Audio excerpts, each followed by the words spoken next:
Step 1. To reset your Chamberlain garage door keypad without an enter button, start by uncovering the remote control keypad of your garage door opener. This will reveal the switches inside.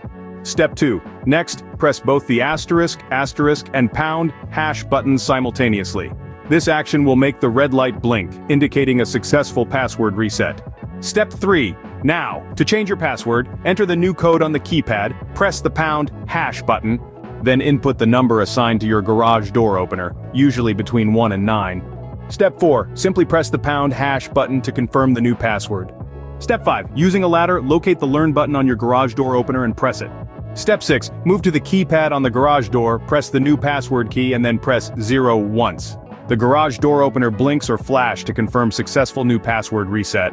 Step 7. After completing these steps, your Chamberlain garage door opener will be reset without an enter button, ensuring smooth operation. And there you have it, a simple guide to resetting your Chamberlain garage door keypad without an enter button.